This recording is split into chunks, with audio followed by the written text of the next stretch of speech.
High all government job aspirants, welcome to my YouTube channel gen studies for government jobs. তো এখন আমরা discuss করছি SSC GD previous year GK class number 19।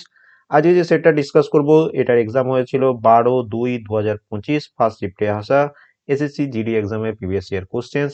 আমাদের free Telegram channel jobs কি academy প্রত্যেকে join করে নেবে। যখন এই জিকে ম্যাথ রিজনিং যখনই ক্লাস লাইভ হয় তার আগে এই গ্রুপে আমরা নোটিফিকেশন দিয়ে দিই, তো ডাইরেক্ট সেখান থেকে তোমরা আমাদের লাইভ ক্লাসগুলো অ্যাটেন্ড করতে পারবে।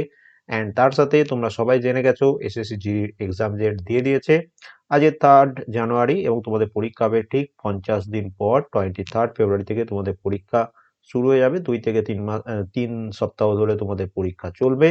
তো 23 মানে আবার ধরে রাখো একদম পুরোপুরি আজকের দিন ধরে আর 50 দিন পর তোমাদের পরীক্ষা। আমাদের একটা SSC GD GK batch running চলছে, তো এখন আর নতুন ভাবে বলার কিছু নেই। তোমাদের সামনে পরীক্ষা, যারা এখনো প্রিপারেশন করোনি, এখনো 50 দিন আছে। ডেলি যদি পড়াশোনা করতে পারো আমাদের এই জিকে ব্যাচে অ্যাডমিশন নিয়ে নিও। এখানে বহু নোটস অলরেডি তোমাদের প্রোভাইড করা হয়ে গেছে। এই মাসের মধ্যে সমস্ত নোটস তোমাদের দেওয়া কমপ্লিট হয়ে যাবে। তারপরে হাতে আর 1 মাসের মতো টাইম পাবে, অ্যান্ড 1 মাসের মধ্যে খুব ভালোভাবে তোমাদের রিভিশন করতে হবে। এখানে চ্যাপ্টার ওয়াইজ ক্লাসগুলোকে তোমাদের প্রত্যেকে কমপ্লিট করতে হবে। হিস্ট্রি, জিওগ্রাফি, কনস্টিটিউশন, ইকোনমিক্স, স্ট্র্যাটেজিকে, এবং তোমরা জানো জেনারেল সায়েন্সের ব্যাচ ক্লাস রানিং চলছে। অলরেডি 4টে ক্লাস হয়ে গেছে আর 4টের মতো ক্লাস বাকি আছে। আমাদের এই ব্যাচের admission fees one time 499, validity যতদিন না তোমাদের এক্সাম শেষ হচ্ছে। টার্গেট স্টুডেন্ট যারা প্রথম প্রিপারেশন শুরু করছো এবং যাদের শেষ চান্স, এবং অ্যাডমিশনের জন্য এই নাম্বারে হোয়াটসঅ্যাপে মেসেজ করবে।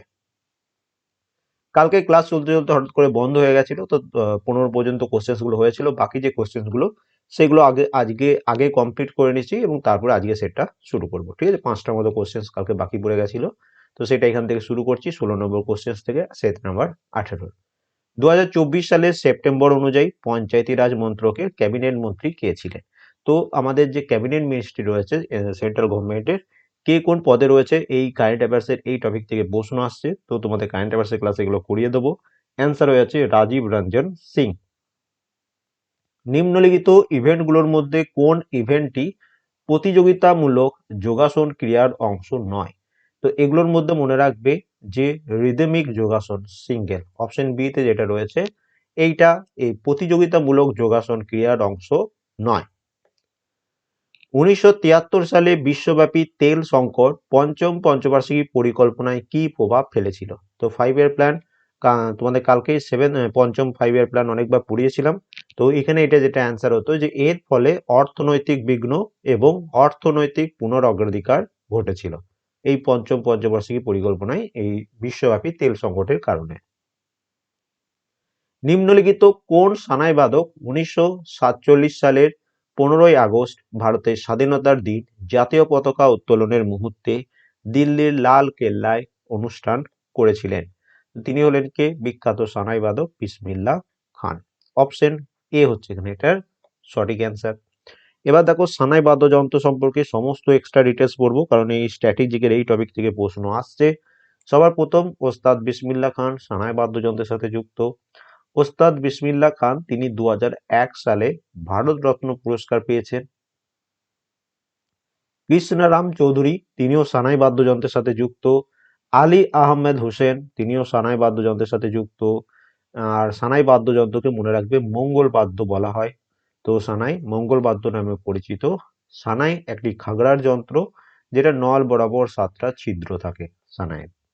অ্যান্ড সঙ্গ মিলে সে মুলাকাত, এই বিখ্যাত সঙ্গীতের তথ্যচিত্র এটা হচ্ছে বিসমিল্লাহ খান। ঠিক আছে, তো এইগুলো হয়ে যাচ্ছে তোমাদের সানাই সম্পর্কে, যেগুলো মিনিমাম তোমাকে মুখস্থ করতে হবে। 1947 সালের 31 ডিসেম্বর গণপরিষদের কতজন সদস্য ছিল? তো মনে রাখবে 1947 সালের 31 ডিসেম্বর গণপরিষদের মেম্বার ছিল 299 জন। অ্যান্ড 1947 সালে 31 ডিসেম্বর পর্যন্ত গণপরিষদের সংবিধান রচনাকারী গণপরিষদের 299 জন সদস্য ছিল। অলরেডি দুবার পরীক্ষায় এসছে, আবার কোথাও কোথাও 300 জনও বলে, বাট 299 তোমরা পড়বে। ভারতের সংবিধান লেখার জন্য গণপরিষদের প্রায় 300 জন সদস্য পর্যায়ক্রমে 3 বছরের জন্য বৈঠক করেছিল। ভারতীয় সংবিধানের খসড়া কমিটি বা ড্রাফটিং কমিটি এর মেম্বার ছিল 7 জন, এটাও পরীক্ষায় এসেছে। আর এই ড্রাফটিং কমিটি বা খসড়া কমিটি এর সভাপতি বা চেয়ারম্যান ছিলেন ডক্টর বি.আর. আম্বেদকর। এটাও বারবার পরীক্ষায় আসে। এবং মনে রাখবে 1947 সালে 29শে আগস্ট খসড়া কমিটি বা ড্রাফটিং কমিটি গঠন হয়েছিল। আর ভারতের সংবিধানের জনক এটা কাকে বলা হয়? Doctor B.R.. আম্বেদকরকে বলা হয় ভারতের সংবিধানের জনক। এবার আজ থেকে মানে আজকে ক্লাস 19 এখান থেকে শুরু হচ্ছে 1 নম্বর কোশ্চেন। ওকে, কালকে ক্লাসে 5টা কোশ্চেন বাদ পড়ে গেছিল, রেকর্ডিং এর প্রবলেম হয়েছিল, কোনো সেটিং এ কিছু হয়েছিল হয়তো, বাট ক্লাসটা কন্টিনিউ হয়নি কালকে। তো আজকে 1 নম্বর কোশ্চেন থেকে আবার শুরু করছি, সেট 9। আমাদের সংবিধানের কোন অনুচ্ছেদ দেশের যে কোনো হাইকোর্ট কর্তৃক আজ্ঞালেখ বা রিট জারি করার অনুমোদন দেয়? হাইকোর্টকে রিট জারি করার অনুমোদন দেয় আর্টিকেল 226। তার সাথে মনে রাখবে 246 নম্বর ধারায় সংসদের ইউনিয়ন তালিকা গণনা করা যে কোনো বিষয়ে আইন প্রণয়নের একচেটিয়া ক্ষমতা রয়েছে। এর সাথে মনে রাখবে 246 নম্বর ধারায় জনসংখ্যা শুমারিকে পরিচালনা করে। 254 নম্বর ধারা কেন্দ্রীয় আইন ও রাজ্য আইনের মধ্যে বিরোধ সংক্রান্ত প্রশ্নের সমাধানের জন্য সাংবিধানিক বিধান বর্ণনা করা রয়েছে, যেটা তোমাদের অপশন সি তে রয়েছে। আর 262 নম্বর ধারা ভেরি ভেরি ইম্পর্টেন্ট, এখানে আন্তঃরাজ্য জল বিবাদের বিচারের বিধান রয়েছে, যেটা অলরেডি তোমাদের জিডির পরীক্ষায় চলে এসেছে। অ্যান্ড সবার লাস্টে মনে রাখবে 263 নম্বর ধারা, এখানে রাষ্ট্রপতির আদেশ দ্বারা একটি আন্তঃরাষ্ট্রীয় কাউন্সিল বা ইন্টার স্টেট কাউন্সিল গঠিত হতে পারে, এটা 263 নম্বর ধারায় বর্ণনা করা রয়েছে। নেক্সট প্রশ্ন, কোন সংশোধনী আইন দেশের পণ্য এবং পরিষেবা মানে জিএসটি যেটাকে বলা হয় সেটা প্রবর্তনের পথকে সুগম করে? তো জিএসটি কততম সংবিধান সংশোধনীর মাধ্যমে হয়েছিল? মনে রাখবে 101তম সংবিধান সংশোধনীর মাধ্যমে। তার সাথে মনে রাখবে অপশন সি তে যেটা রয়েছে 100তম সংবিধান সংশোধনী, এখানে কি হয়েছিল? তো 100তম যে সংবিধান সংশোধনী সেটা 2015 সালে ভারত এবং বাংলাদেশের মধ্যে ছিটমহল হস্তান্তরের সঙ্গে সম্পর্কিত ছিল। এতে স্বাক্ষর করেন ভারতের তৎকালীন রাষ্ট্রপতি প্রণব মুখোপাধ্যায়। আর 101তম সংবিধান সংশোধনীতে এক জাতি এক কর, ওয়ান নেশন ওয়ান ট্যাক্স এবং জিএসটি দুটোই লাগু হয়।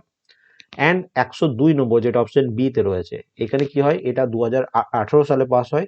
এখানে ভারতের যে অনগ্রসর শ্রেণী রয়েছে তাদের জন্য জাতীয় commission, national commission for backward classes বা যেটাকে এনসিবিসি বলা হয়, এটা প্রতিষ্ঠার সাথে সম্পর্কিত।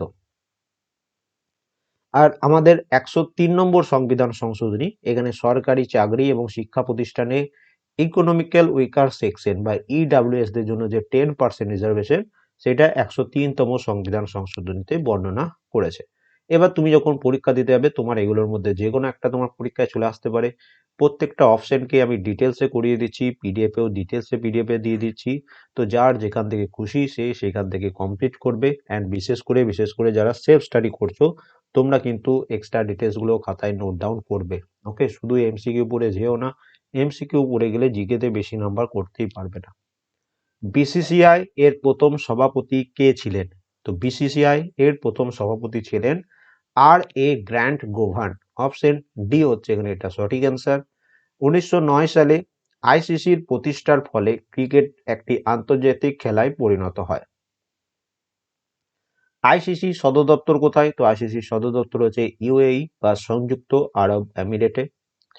Board of control for cricket in India বা বিসিসিআই 1928 সালে প্রতিষ্ঠিত হয়েছিল। অ্যান্ড এর সাথে মনে রাখবে জাতীয় পর্যায়ে ক্রিকেট চ্যাম্পিয়নশিপ রঞ্জি ট্রফি 1934 থেকে 1935 সালে শুরু হয়েছে। মানে স্পোর্টস রিলেটেড যে স্ট্র্যাটেজিকে সেখান থেকে প্রচুর প্রশ্ন রিসেন্টলি এডুকেটিভ প্যাটার্নেও আসছে।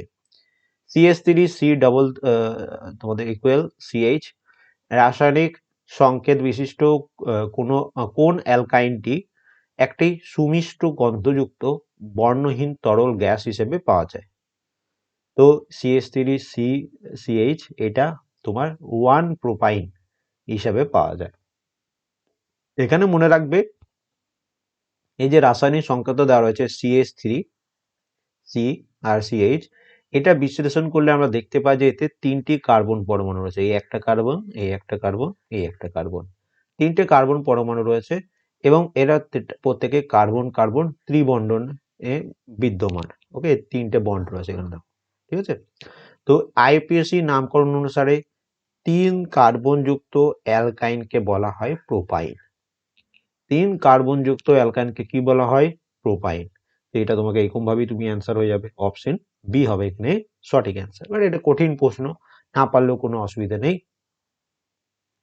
2024 সালের নভেম্বরে ভারতের প্রধানমন্ত্রী নরেন্দ্র মোদীকে ড্যাশ তার অবদানের স্বীকৃতি স্বরূপ সর্বোচ্চ জাতীয় পুরস্কার ডোমিনিকা অ্যাওয়ার্ড অফ অনার প্রদান করা হয়। এটা কবে হয়? এটা মনে রাখবে, এটা হয়ে থাকে কোভিড-19 মহামারী চলাকালীন। অপশন ডি হচ্ছে এখানে এটার সঠিক অ্যান্সার। বাণিজ্য প্রসঙ্গে পাইকারি বিক্রেতাকে, বাণিজ্যের প্রসঙ্গে পাইকারি বিক্রেতা কাদের বলা হয়? তো কয়েকদিন আগে এক্সট্রা ডিটেলসে পড়িয়েছিলাম। তো একজন ব্যক্তি যিনি প্রচুর পরিমাণে ক্রয় এবং বিক্রয় করেন তাকে বলা হয় পাইকারি বিক্রেতা। বাণিজ্য বা কমার্স শব্দটি মূলত বোঝায় পণ্য বিতরণকে। বাণিজ্যে বিজ্ঞাপনের ভূমিকা হচ্ছে যে গ্রাহকদের জানানো এবং আকৃষ্ট করা। ওকে, তো বিশ্বায়ন প্রক্রিয়ায় এমএনসি যে ভূমিকা পালন করে সেটা হচ্ছে তারা বিভিন্ন দেশের উৎপাদন এবং বাজারকে একীভূত করে। অ্যান্ড বাজারের উপর বৈদেশিক বাণিজ্যের প্রভাব হচ্ছে যে এটি বাজারকে একটি বৃহত্তর একীকরণের দিকে পরিচালিত করে। অশোকের শিলালেখগুলিতে মূলত কোন ভাষা ও লিপি ব্যবহৃত হয়েছিল?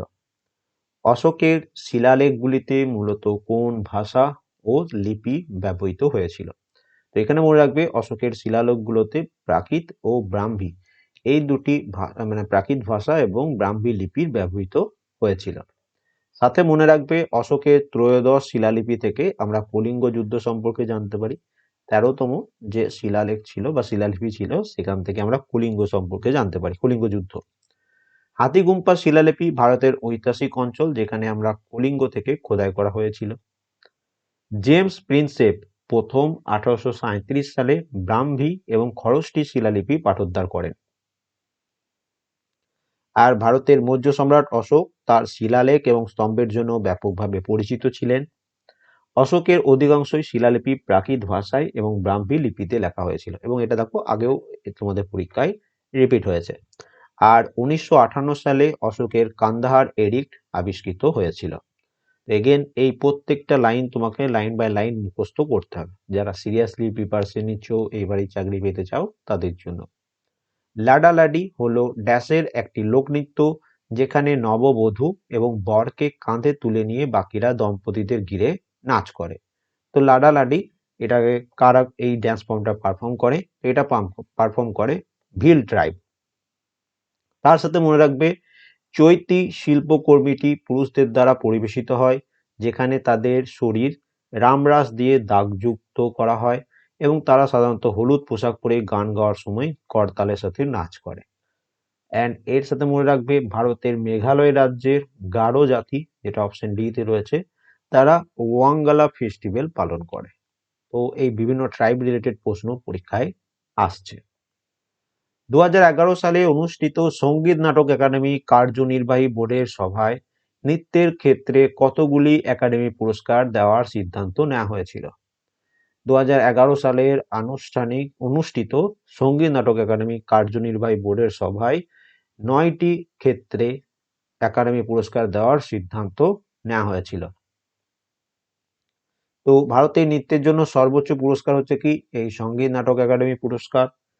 2011 সালে অনুষ্ঠিত সঙ্গীত নাটক একাডেমি কার্যনির্বাহী বোর্ডের সভায় নৃত্যের ক্ষেত্রে 9টি একাডেমি পুরস্কার দেওয়ার সিদ্ধান্ত নেওয়া হয়, যেটা প্রশ্নের অ্যান্সার। এই সঙ্গীত নাটক একাডেমি ওস্তাদ বিসমিল্লাহ খান যুব পুরস্কার, সঙ্গীত, নৃত্য এবং থিয়েটার এই 3টে বিভাগে দেয়া হয়। এর সাথে মনে রাখবে 1968 সালে ভারত সরকার কর্তৃক প্রদত্ত প্রথম সাহিত্য একাডেমি ফেলোশিপ অ্যাওয়ার্ড পুরস্কার পেয়েছিলেন সর্বপল্লী রাধাকৃষ্ণন। অ্যান্ড সবার লাস্টে মনে রাখবে সঙ্গীত নাটক একাডেমি পুরস্কার আগে প্রেসিডেন্সিয়াল অ্যাওয়ার্ড নামে পরিচিত ছিল। এগুলো সব হয়ে আছে সঙ্গীত নাটক একাডেমি সম্পর্কে এক্সট্রা ডিটেলস। কোন পঞ্চবার্ষিকী পরিকল্পনা লক্ষ্য ছিল খাদ্যশস্য উৎপাদন ত্বরান্বিত করা, খাদ্য কর্ম এবং উৎপাদনশীলতার উপর দৃষ্টি নিবদ্ধ করে কর্মসংস্থান ও উৎপাদনশীলতা বৃদ্ধি করা? এখানে কথা বলা হচ্ছে সপ্তম পঞ্চবার্ষিকী পরিকল্পনা। সপ্তম পঞ্চবার্ষিকী পরিকল্পনার অন্যতম প্রধান উদ্দেশ্য ছিল খাদ্যশস্যের উৎপাদন বৃদ্ধি।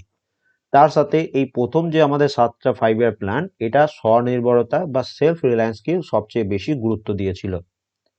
প্রথম 7টি পঞ্চবার্ষিকী পরিকল্পনায় ভারতে বাণিজ্যের বৈশিষ্ট্যকে সাধারণত অভ্যন্তরীণ বাণিজ্যের কৌশল বলা হয়।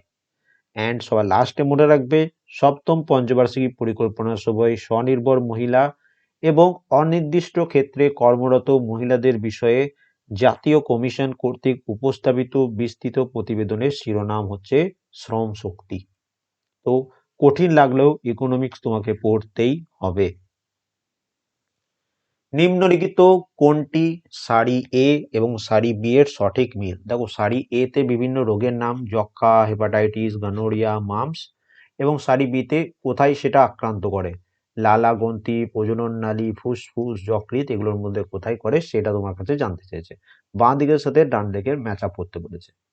তো এখানে মনে রাখবে, যক্ষা এটা আমাদের ফুসফুসে অ্যাটাক করে, হেপাটাইটিস আমাদের যকৃতে, গনোরিয়া এটা প্রজনন নালীতে, এবং মাম্পস এটা তোমাদের লালা গ্রন্থিতে অ্যাটাক করে।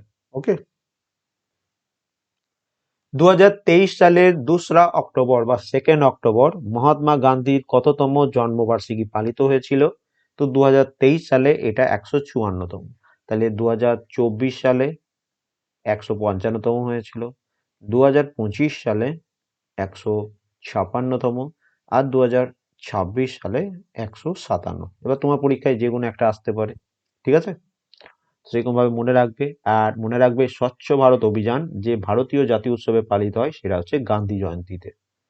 অ্যান্ড প্রত্যেক বছর 2রা অক্টোবর ভারতের প্রধানমন্ত্রী রাজঘাটে মহাত্মা গান্ধীর প্রতি শ্রদ্ধা নিবেদন করে।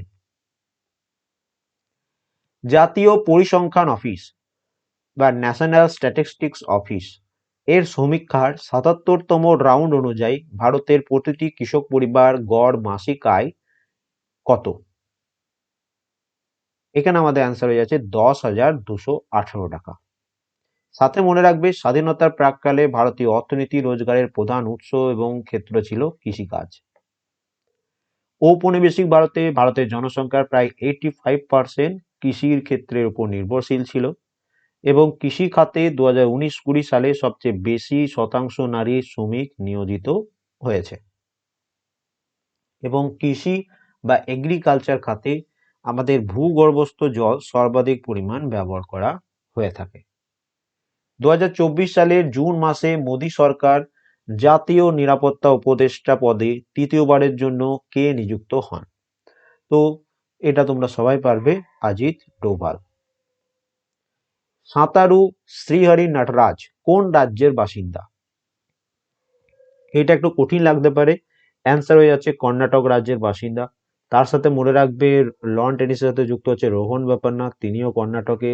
স্কোয়াশের সাথে যুক্ত হচ্ছেন জ্যোৎস্না চিনাপ্পা, তিনি তামিলনাড়ুর। মালখম্ব এটার সাথে সম্পর্কিত হচ্ছেন উদয় বিশ্বনাথ দেশপান্ডে, তিনি মহারাষ্ট্রের।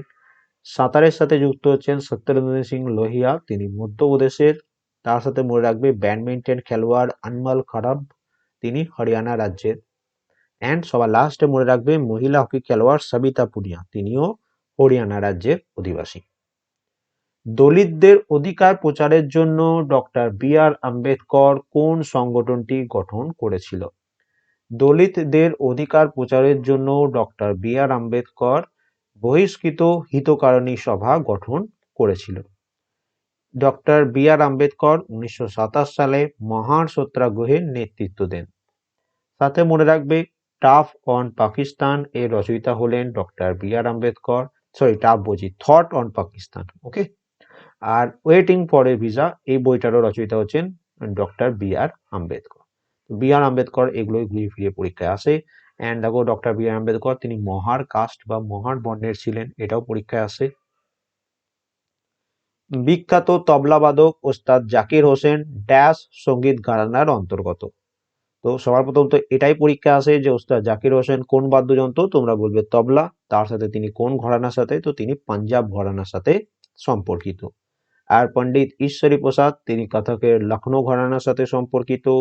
শম্ভু মহারাজ তিনি কথকের লখনৌ ঘরানার সাথে সম্পর্কিত। পণ্ডিত অরবিন্দ থাট্টে তিনি মেওয়াতি ঘরানার সাথে সম্পর্কিত। ভারতীয় শাস্ত্রীয় কণ্ঠশিল্পী পণ্ডিত যশরাজ, তিনিও মেওয়াতি সঙ্গীত ঘরানার সাথে সম্পর্কিত, এবং কালা রামনাথ, তিনিও মেওয়াতি ঘরানার সাথে সম্পর্কিত। এবং সবার লাস্টে রয়েছে পণ্ডিত রতন মোহন শর্মা, তিনিও মেওয়াতি সঙ্গীত ঘরানার সাথে সম্পর্কযুক্ত। 2023 সালের পরিসংখ্যান অনুসারে ভারতের নিম্নলিখিত কোন প্রতিবেশী দেশে শিশু মৃত্যুর হার সবচেয়ে কম? তো 2023 সালের পরিসংখ্যান অনুসারে ভারতের শ্রীলঙ্কা দেশের শিশু মৃত্যুর হার সবচেয়ে কম। তো শ্রীলঙ্কা এই দিক থেকে খুব ভালো কাজ করেছে। তার সাথে মনে রাখবে 2001 সালের জনগণনা অনুসারে আফগানিস্তানের থেকে ভারতের অভিবাসনের জনসংখ্যা প্রায় 0.2% ছিল। 2001 সালের আদমশুমারি অনুযায়ী ভারতের অভিবাসী জনসংখ্যা 2.9% ছিল শ্রীলঙ্কা থেকে। অ্যান্ড তার সাথে 2011 সালের আদমশুমারি অনুযায়ী সমকালীন পরিস্থিতি অনুসারে বিশ্বের 10টি জনবহুল দেশের অন্তর্ভুক্ত নয়, সেটাও হয়ে যাচ্ছে শ্রীলঙ্কা। ওয়ার্ল্ডে যে টপ 10 পপুলেটেড কান্ট্রি তার মধ্যে শ্রীলঙ্কা নয়। আর আমাদের SRS বুলেটিন 2020 অনুযায়ী ভারতে মৃত্যুর হার হয়ে যাচ্ছে 6। ভারতে মৃত্যুর হার হচ্ছে কত? 6। এটা কিন্তু শিশু মৃত্যুর হার নয়, এটা নর্মাল মৃত্যুর হার।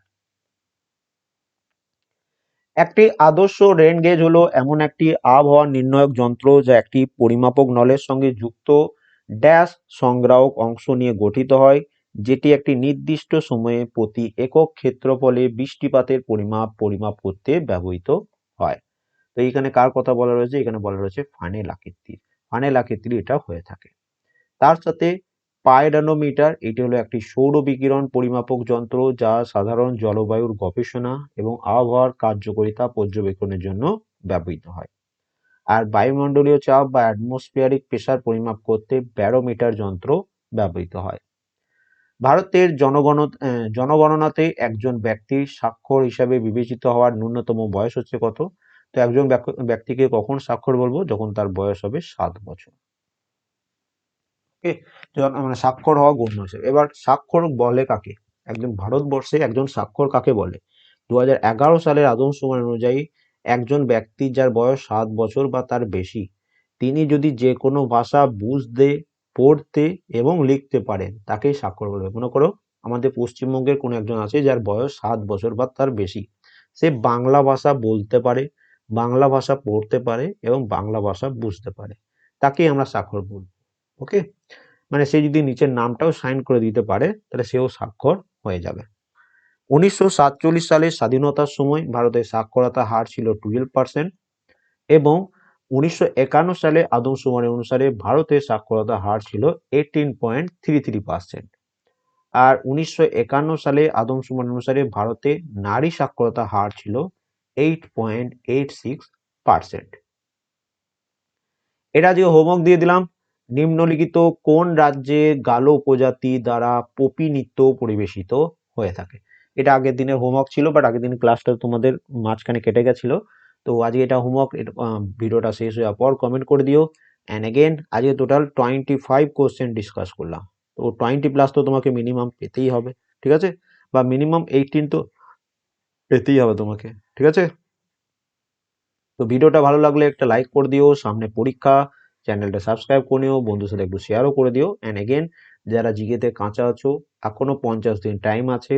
2021-এর জিডি, 22-এর জিডি, 24-এর জিডি, 25-এর জিডি পুরো কমপ্লিট করো। তার সাথে এই সাবজেক্ট ওয়াইজ এই নোটসগুলো যদি কমপ্লিট করে নিতে পেরেছো, পরীক্ষা জিকে তোমার খুব ভালো প্রিপারেশন হয়ে যাবে।